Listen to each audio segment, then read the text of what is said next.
Au Liban, toujours les conditions de vie des populations déplacées à cause des bombardements israéliens s'aggravent. Avec l'escalade militaire, le pays fait face à une grave crise humanitaire.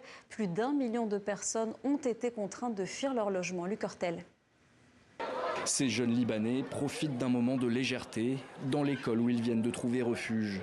Ils ont été forcés à quitter le sud du pays pour la capitale après le début de la campagne militaire israélienne lancée au début du mois. Des représailles massives contre le mouvement pro-iranien du Hezbollah qui a pris pour cible le nord d'Israël depuis la mort du guide suprême Ali Khamenei.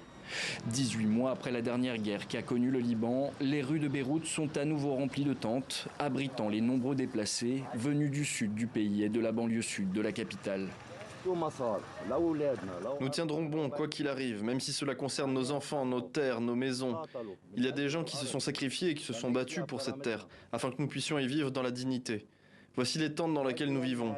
Si Dieu le veut, d'ici un jour ou deux, après la victoire, nous retournerons dans nos foyers. La situation est grave. Vraiment très grave. Il n'y a aucune aide pour ces gens épuisés. L'aide qui arrive est insuffisante. À Tyr, sur la côte, la municipalité comptait en temps normal 60 000 habitants. Depuis mardi dernier, date de l'ordre d'évacuation émis par l'armée israélienne, elle est devenue une ville fantôme. Cette habitante fait partie des dernières à être restée sur place. Moi, j'habitais juste à côté, sur le bord de mer, mais ma maison a été détruite.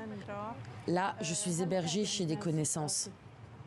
Tous les coins, tous les villages sont exposés au bombardement. On ne sait plus où aller. Bien sûr qu'il n'y a plus personne à Tyr. Depuis le début du conflit, le Liban compte déjà plus d'1 millier de morts et 1 million de déplacés.